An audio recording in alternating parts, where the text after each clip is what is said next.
Hello! Welcome to All Essays. Reach your academic heights. My name is Julie and I will be your instructor as we read through Russian Jewish immigrants.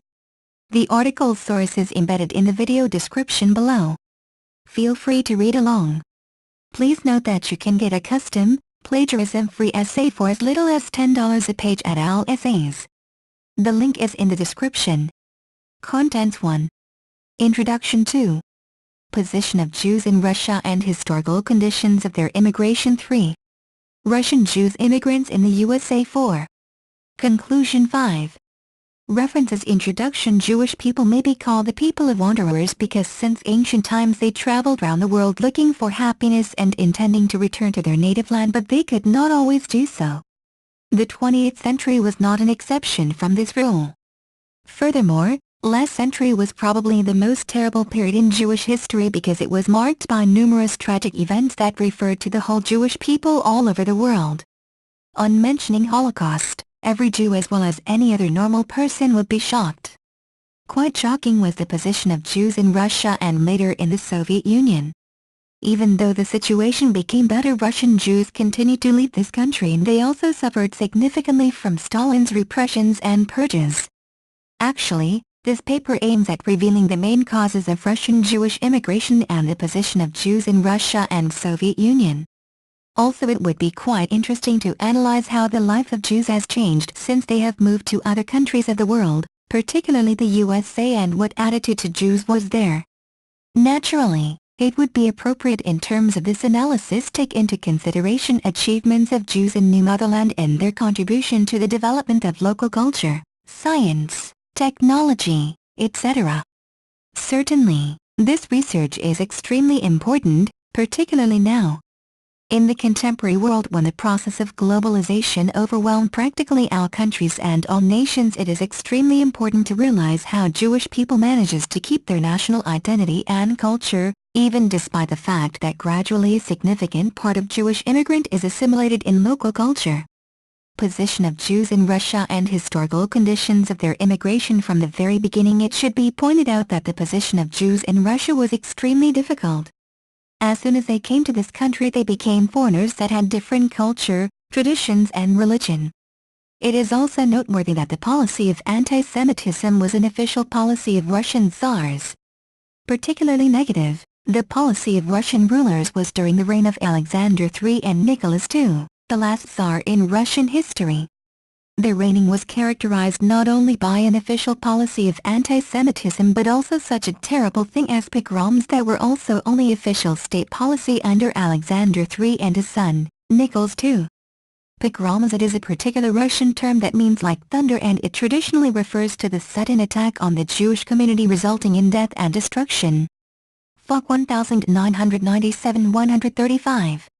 Naturally, the question about the causes of such policy, which was so typical at the beginning of the 20th century, arises. The answer may be found in the history of Russia, the ruling regime of this country, its traditions, aims and means of ruling. Traditionally, Russian Tsar was not only the head of state but also the head of Russian Church, consequently he tended to control all spheres of life of his citizens including religious. Furthermore, Russia was a country with a strong monarch power. Moreover, Russian Tsar was the only and unquestionable leader of state in the church. Phillips 1998-211, even if he was insane like it was in the case of Ivan the Terrible. Luckily, Nicholas II was mentally healthy, but it did not change his attitude and his policy in relation to Jews. It implied that the country should be as solid as possible, and for this Russia needed one culture, one language, one religion. Naturally, in such circumstances Jewish people could not be smoothly integrated in Russian society since they lived according to their own traditions and moral and religious laws. Not surprisingly that often they were treated as enemies of faith and consequently the country at large. As a result, Russian Tsar at the beginning of the 20th century supported the maxim proclaimed by his father: autocracy, orthodoxy, nationalism. This maxim was cornerstone of Russian internal and external policy, and one of its victims became Jews who were strangers for Russian people who had different way of life, different mentality, different religion. In this context, the attitude of Russian people to Jews seemed to be natural. In the country where anti-Semitism is a state policy and is ideologically supported by all means that are at hand at the government, then pogroms are a natural reaction of people on state propaganda. Quite remarkable is the fact that peaks of extremely negative relations and confrontation between Jews and the rest of the population of Russian Empire, often resulting in pogroms, coincide with the most difficult periods in Russian history at the beginning of the 20th century. For instance, during the Japanese War in First Russian Revolution of 1905 there were some cases of pogroms. It also should be pointed out that at this period of time, that is at the beginning of the 20th century before the Second Russian Revolution, Jews lived basically in their own ethnic groups, mainly on the territory of Poland, Ukraine and some other regions of Russia, though Poland was the country where the share of Jewish population was the highest in Europe. Such compact ethnic environment permitted Jews to keep their traditions and their national culture despite the fact that very often they were not perceived as nation at all. The first hope for a better life appeared for Jews after the Second Russian Revolution in 1917. However, this revolution was accompanied by bloodiest pogroms in Russian Jewish history. Still Bolsheviks came to power, Russian Tsar and his family were executed. The ruling regime had been completely changed. They proclaimed quite a democratic national policy that seemed to be quite attractive for all national minorities, though a lot of Russian Jews were forced to leave the country because they were terrified by pogroms that either occurred or could be in the near future. In order to understand Bolsheviks' attitude to anti-Semitism, it would be enough to have a look at sayings of their leader Vladimir Lenin. So he estimated that anti-Semitism was an attempt to divert the hatred of the workers and peasants from the exploiters toward the Jews.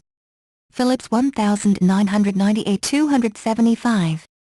So, he explains the deprived position of Jews from the point of view of class struggle and opposition between commanding classes of exploiters and classes of workers and peasants who were severely exploited in Russia. At this respect, it is not surprising that one of Lenin's first state addresses was to mark the emancipation of Jews from Tsarism. FOC 1997-107. At this period of time Jews were allowed to settle anywhere in Russia according to their will. That was the first time in Russian history. Moreover, Jews played quite an important role in the Central Committee of Bolsheviks' government. They constituted a significant part of the Central Committee, and this fact permitted to opponents of Bolsheviks and to anti-Semites to call Bolsheviks a gang of marauding Jews. Phillips 1998-345. That fully characterized the former regime as extremely anti-Semitic. At first years of new regime, namely by 1930, the situations became a bit better for Russian Jews, for anti-Semitism was reduced but not wholly. There were some campaigns that aimed at the improvement of general attitude to Jewish population of Russia and later of Soviet Union, such as Yevslektia and others of that sort. However, quite soon the situation began to deteriorate. During the years of industrialization, urbanization and collectivization, many Jews moved from the traditional settlements and small towns to larger ones along with a variety of other nations. A great part of large cities was not acquainted with Jews intimately, and that is why very often people were perhaps more inclined to see Jews through Tsarist era stereotypes like the parasitic Christ killer, FOC 1997-278. Naturally, it did not improve everyday relations between representatives of different nations on one hand and Jews on the other. As a result, anti-Semitism has got a new source for development in Russia that also made the situation for Jews unbearable, and they could not remain within such a country as the USSR and look for an opportunity to move in another more tolerant country. The situation was also deteriorated by forced collectivization that was often presented, particularly in Nazi mass media, as allegedly Jewish squads were deporting Slavic peasants, FOC 1997-321. That was another source of inspiration of anti-Semitism not only in Russia but in the whole Europe. However, officially, anti-Semitism was proclaimed as a phenomenon hostile to the Soviet Union and was formally forbidden.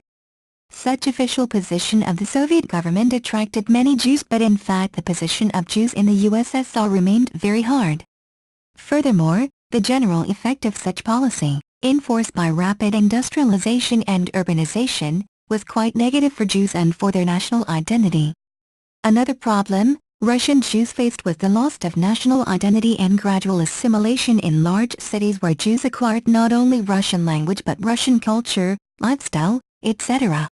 After 1930s came probably the hardest challenge in Jewish history, the Holocaust and the World War II. Many Russian Jews were physically destroyed, but luckily a lot were rescued, for they moved from the traditional territories in Poland and Ukraine to Russia. But after the World War, many Russian Jews remained in Europe, and they had chosen not to return to the USSR but to immigrate to the USA, where the situation was obviously much better than in the country they used to live in.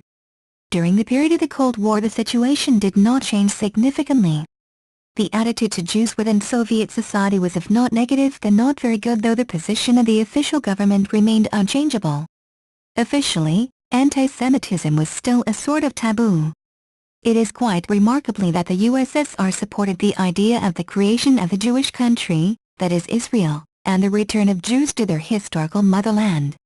But the fact that many Russian Jews preferred to leave the USSR, when they had such an opportunity, particularly during Perestroika period in the late 1980s, early 1990s, is an evidence of those hardships the Jewish community had to pass through in the Soviet Union.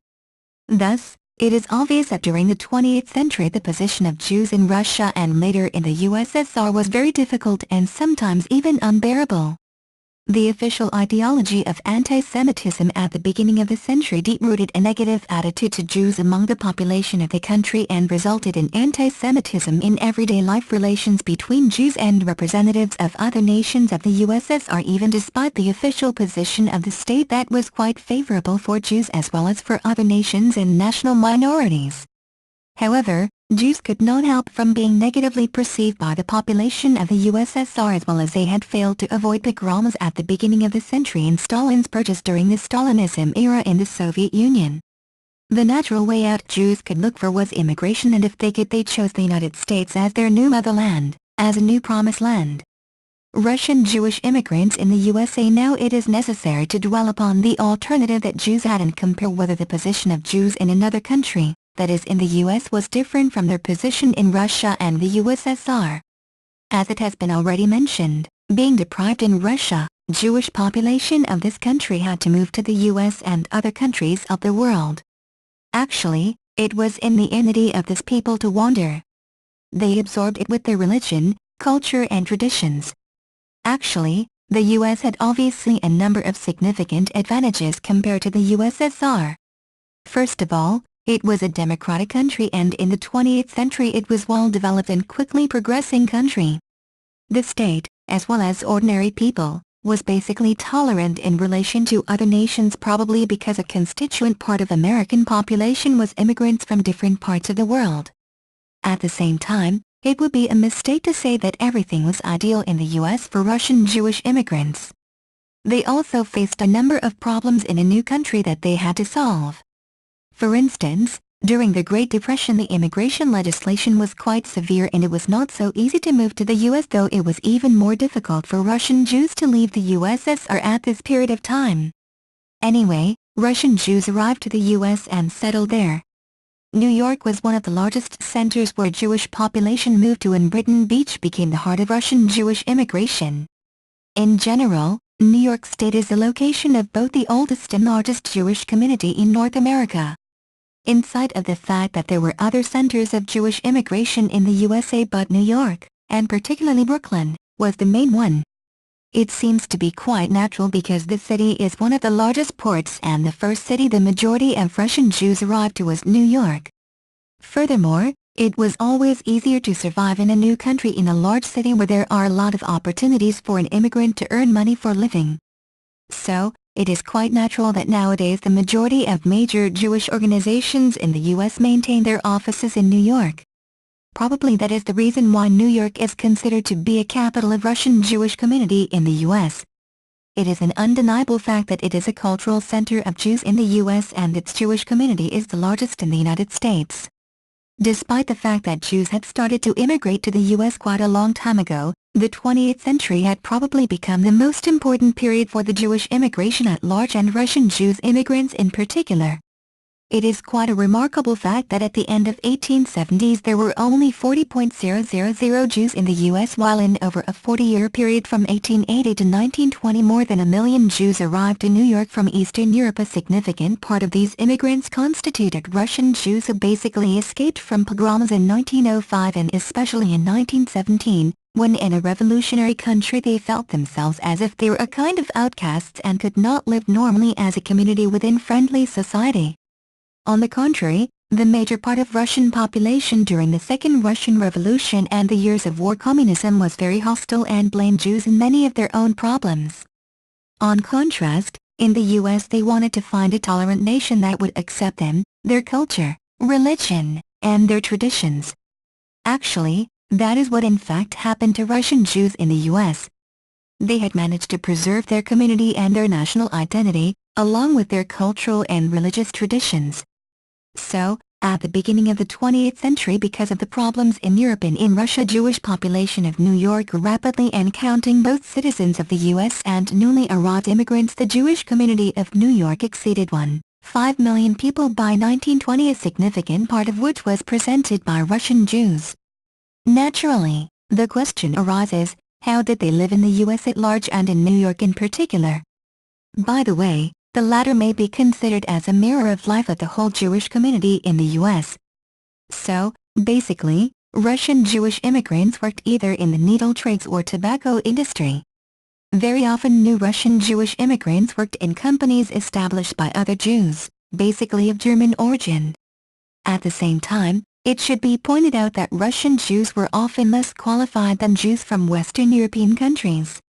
Probably due to this fact, or to the influence of Russian Revolution, Yiddish culture in New York was rich and diverse. The leading Yiddish theater district in the world developed along 2nd Avenue in Manhattan. Russian Jews published their own newspapers and magazines. One of the most famous Russian U.S. immigrants, Sholem Aleichem, perhaps the greatest Yiddish writer of all time, died in New York in 1916. His funeral was one of the largest public Jewish events in New York Jewish history. Relief from summer heat led to the development of the Borscht Belt and Sullivan, Ulster and Orange counties in upstate New York. A number of Jewish organizations and Americanization agencies also established summer camps for urban Jewish youth, beginning with the Educational Alliance's program, Surprise Lake Camp, in Cold Spring, New York in Putnam County in 1902. Jewish summer camping remained popular among New York Russian Jews during the course of the entire 20th century. Boxing and baseball were also very popular among Jewish men. Religious life among New York Russian Jews also became more diverse as East European Jews immigrated to America. Already in 1887, the Jewish Theological Seminary, JTS, was founded in New York City as a traditional alternative to the Reform movement's Hebrew Union College established in 1875 in Cincinnati. JTS was reorganized in 1902 with the help of New York's German Jewish elite and became the fountainhead of the emerging conservative movement in American Judaism. Headed by Solomon Schechter, JTS spawned the United Synagogue of America in 1913. In 1915, the Chaim Yeshiva founded in 1886 and the Isaac Elwanin Theological Seminary founded in 1897 merged and formed the basis for the development of Yeshiva University, the vanguard of modern Jewish orthodoxy in the United States. In many ways, as it has already been mentioned, New York City has served as the capital of the larger American Jewish community throughout the 20th century. However, as early as 1859, New York City Jewish leaders organized the Board of Delegates of American Israelites, the first major Jewish defense organization in the United States. The American Jewish Committee, initially representing the interests of powerful uptown German Jews, was organized in New York City in 1906. Its founders, including Louis Marshall and Oscar Strauss, also helped create the American Jewish Joint Distribution Committee, the joint to help Jews displaced by fighting on the Eastern Front during the First World War. In 1918, the American Jewish Congress has organized as an alternative to the committee and also focused some of its efforts on the plight of Russian and Polish Jews in Europe after the war. A 1908 attempt to reorganize the New York Jewish community as a kahila lasted for 14 years and was succeeded by the Jewish Federation in conjunction with the United Jewish Appeal. Jews also played an increasingly significant role in the general cultural life of New York as the 20th century progressed. Many of New York's leading entertainers, writers, artists and art patrons were of Jewish origin, particularly after 1920. Jews influenced significantly American culture, including music due to work of such people as Irving Berlin and George Gershwin. The Guggenheim family supported the arts in New York. Jews also played a significant role in literature. Indeed, American intellectualism was often closely associated with the New York Jewish community. Anti-Semitism in New York began to intensify in the 1870s in the wake of Jim Crow legislation and other constitutional expressions of racism in the United States. Even leading New York Jewish families such as the Seligmans found themselves excluded from posh resorts in Saratoga Springs, New York. In 1908, an official New York City Kehillah, headed by Judah Al-Magns, was formed in response to inflated police charges that over 50% of crimes in New York City were committed by Jews.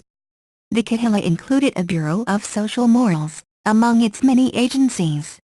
In 1913, the Anti-Defamation League was organized in New York in response to the lynching of Leo Frank in Georgia.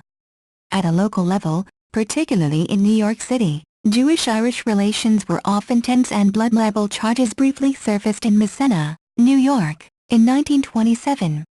Anti-Semitism also contributed to the general rise in xenophobia following the end of World War I, resulting in immigration restrictions which severely cut new Jewish settlement in the United States. With the rise of Hitler, however, a small but culturally significant group of German Jews began to settle in New York, particularly in the Washington Heights section of New York City.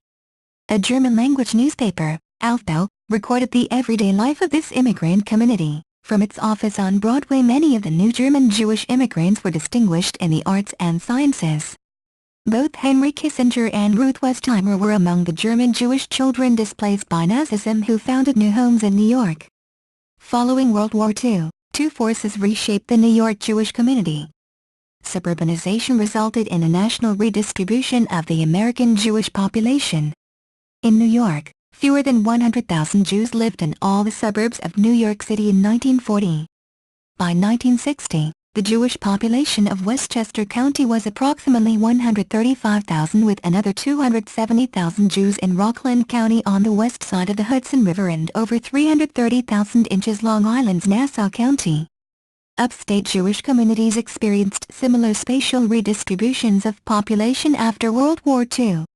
Moreover, several 100,000 New York Jews, including Russian Jews, relocated throughout the country, particularly in Southern California and Florida, creating a vast New York Jewish diaspora in many parts of the United States. Expansion into the suburbs resulted in wide-scale construction of new synagogues and Jewish community centers. Jewish life in the suburbs, however, accelerated the process of assimilation, and by the early 1960s, demographers correctly predicted soaring rates of mixed marriage. By 1990, the rate of mixed marriage exceeded 42% nationally but was lower in many of New York's more intensely Jewish neighborhoods. A second major development in the post-war period involved the transplanting of a number of highly traditional Jewish religious communities from Europe to the United States. The largest Orthodox group, the Satmar Hasidim, settled in Williamsburg section of Brooklyn and later founded a town, Kiryas Joel, in Orange County near Monroe, New York.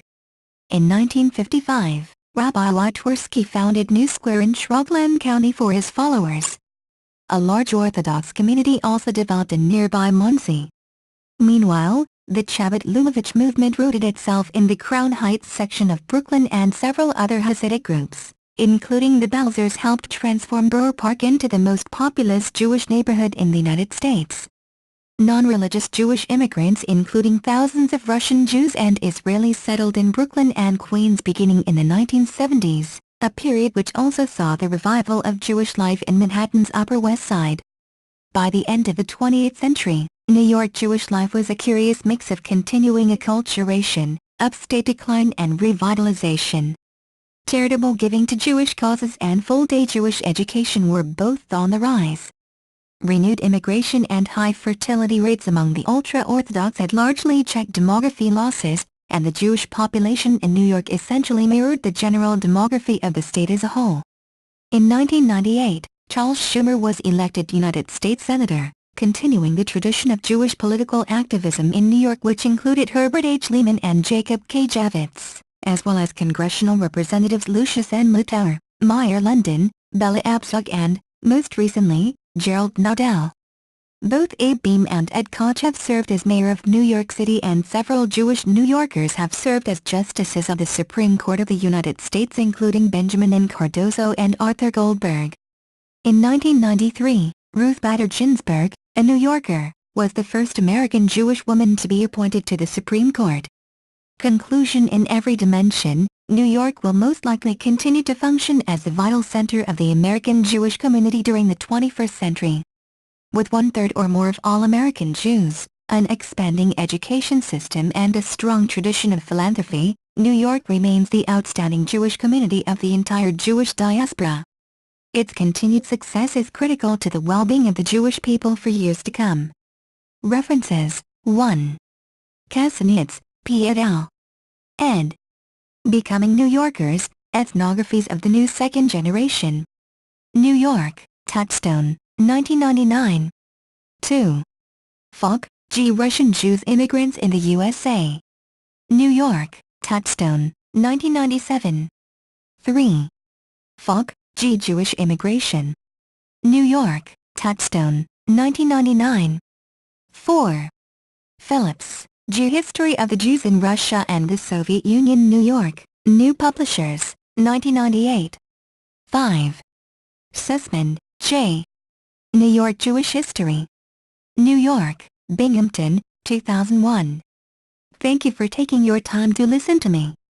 I hope you enjoyed learning about Russian Jewish immigrants as much as I did. Kindly remember that you can get a custom, plagiarism-free essay at OWL Essays for as little as $10. The link is in the description. See you next time.